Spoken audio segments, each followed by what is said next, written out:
Hi friends, welcome to மோகனா சமையல் channel. இன்றைக்கி நம்ம சேனலில் என்ன பார்க்க போகிறோன்னா, பச்சை பயிரை வச்சு குழம்பு எப்படி செய்கிறதுன்னு தான் பார்க்க போகிறோம். அதுவும் எவ்வளோ சூப்பராக டேஸ்டியாக செய்கிறதுன்னு வாங்க வீடியோக்குள்ளே போய் தெரிஞ்சுக்கலாம். இப்படி பச்சை பயிர் குழம்பு வச்சு தாங்க எல்லாருமே விரும்பி சாப்பிடுவாங்க. வாங்க எப்படி செய்யலான்னு பார்க்கலாம்.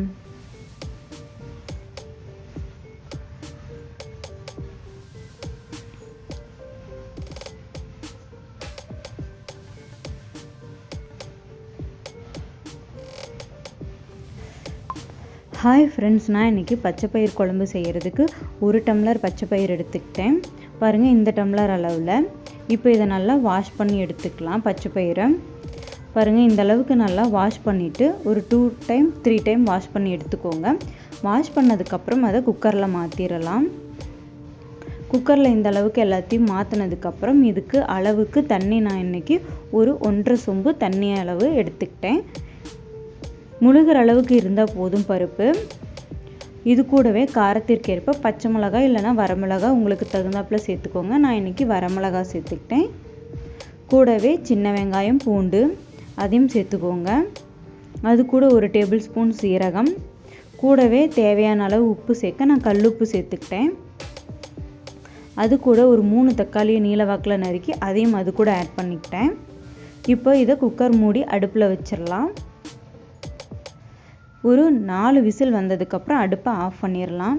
இப்போ 4 விசில் அடித்தாச்சு, அடுப்பை ஆஃப் பண்ணியாச்சு. விசில் நல்லா ஆறட்டும். ஆறினோன்னு எடுத்துடலாம். இப்போ பாருங்கள், நல்லா ஆறிடுச்சு. இப்போ விசில் ஓப்பன் பண்ணி எடுத்துடலாம். நம்மளோட பருப்பெல்லாம் வெந்து வந்துருச்சு. இந்த அளவுக்கு நல்லா வெந்து வந்தாவே போதும். இப்போ இதில் இருக்கிற பருப்பு தண்ணியை ஈர்த்திடலாம். பருப்பு தண்ணியை மட்டும் எடுத்துக்கலாம்.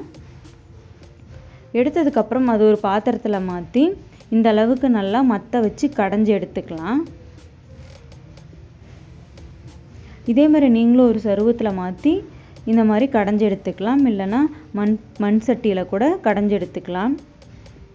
பாருங்கள், இந்த அளவுக்கு கடைஞ்சி எடுத்துக்கிட்டால் போதும். இப்போ கடைஞ்சாச்சு. இப்போ இதுக்கு ஒரு தாளிப்பு கொடுத்துடலாம். அதுக்கு ஸ்டவ் ஆன் பண்ணி பேனில் எண்ணெய் விட்டுக்கலாம். எண்ணெய் நல்லா சூடேறட்டும். எண்ணெய் நல்லா சூடேறினதுக்கப்புறம் கடுகு போட்டு தாளிச்சிடலாம். கூடவே ஒரு பெரிய வெங்காயத்தை நீளவாக்கில் நறுக்கி அதையும் அது கூட சேர்த்துக்கலாம். நீங்கள் வேணால் சின்ன வெங்காயம் கூட சேர்த்துக்கலாம். இப்போ வெங்காயம் நல்லா வதங்கினதுக்கப்புறம் அது கூடவே நம்ம ஒரு வரமிளகாயும் சேர்த்துக்கலாம். வரமிளகாய் சேர்த்து நல்லா வெங்காயம்லாம் வதங்கிருச்சு. வெங்காயம் நல்லா வதங்கினதுக்கப்புறம் கருவேப்பிலை சேர்த்துக்கலாம்.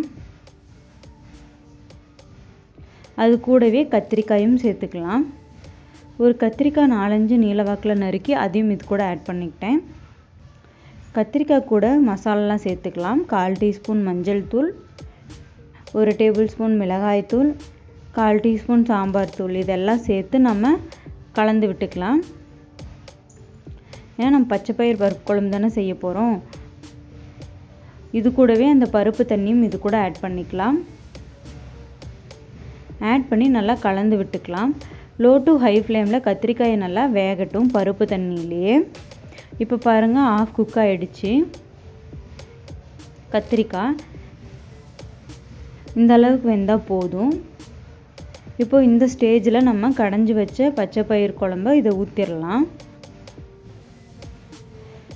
அப்படியே அதில் தண்ணி அலசி அதையும் இது கூட ஆட் பண்ணி கொஞ்சம் தேவையான அளவுக்கு தண்ணியும் சேர்த்துக்கலாம். ஏன்னா ரொம்ப கெட்டியாக இருக்க மாதிரி இருக்கும். கொஞ்சம் இலக்கமாக்கிறதுக்கு கொஞ்சம் தண்ணியை ஆட் பண்ணிக்கலாம். பாருங்கள், இந்த அளவுக்கு நல்லா கலந்து விட்டு மூடி வச்சிடலாம். லோ டு ஹை ஃப்ளேமில் நல்லா கொதி வரட்டும்.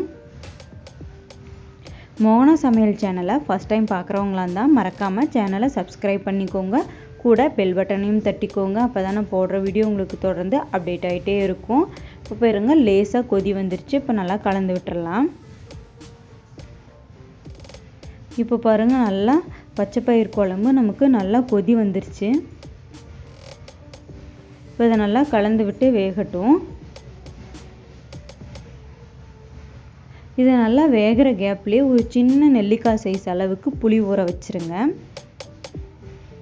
எனக்கு உப்பு கம்மியாக இருக்கிறதுனால உப்பு சேர்த்துக்கிறேன். தூள் உப்பு ஒரு 1/4 டீஸ்பூன் சேர்த்துக்கலாம். சேர்த்து அதையும் நல்லா கலந்து கொதிக்க விட்டுறலாம். இப்போது புளி நல்லா ஊறிடுச்சு. புளி கரைசலை எடுத்துக்கிட்டேன். இப்போ அதோட ஆட் பண்ணிக்கலாம். ஆட் பண்ணதுக்கப்புறம் இது ஒரு நல்லா லோ ஃப்ளேமில் வேகட்டும். ஒரு 2 to 3 மினிட்ஸ் நல்லா வேகட்டும். இப்போ நல்லா புளி தண்ணி ஊற்றினதுக்கப்புறம் பச்சைப்பயிறு குழம்பு நல்லா ரெடி ஆகிடுச்சு. வாசனையே கமகமன்னு இருக்கும். இப்போ இதை நல்லா கலந்து விட்டுருங்க. அவ்வளோதாங்க, சூப்பரான ஹெல்த்தியான பச்சைப்பயிறு குழம்பு ரெடி ஆகிடுச்சு. நீங்களும் உங்கள் வீட்டில் இந்த மாதிரி ட்ரெடிஷ்னலாக ட்ரை பண்ணி பாருங்கள், ரொம்ப பிடிக்கும். இப்போ நமக்கு பச்சைப்பயிறு குழம்பு ரெடி ஆகிடுச்சு. இந்த ஸ்டேஜ்லேயே அடுப்பை ஆஃப் பண்ணிடலாம். கூட கொத்தமல்லி தலையை தூவி சர்வ் பண்ணிடலாம். இது சாதம், இட்லி, தோசைக்கெலாம் சூப்பராக இருக்கும் பச்சைப்பயிறு குழம்பு. நீங்களும் ட்ரை பண்ணி பாருங்கள். அவ்வளோதாங்க, சூப்பரான ஹெல்த்தியான பச்சைப்பயிறு குழம்பு ரெடி ஆகிடுச்சு. நீங்களும் ட்ரை பண்ணி பாருங்கள். இந்த வீடியோ உங்களுக்கு பிடிச்சிருக்குன்னு நினைக்கிறேன். அப்படி பிடிச்சிருந்தால் மறக்காமல் லைக் பண்ணுங்கள், கமெண்ட் பண்ணுங்கள், ஷேர் பண்ணுங்கள், சப்ஸ்கிரைப் பண்ணுங்கள். தொடர்ந்து மோகனா சமையல் சேனலுக்கு சப்போர்ட் பண்ணிக்கிட்டே இருங்க. நான் அடுத்த வீடியோவில் பார்க்குறேன். டாட்டா, பாய் பாய்.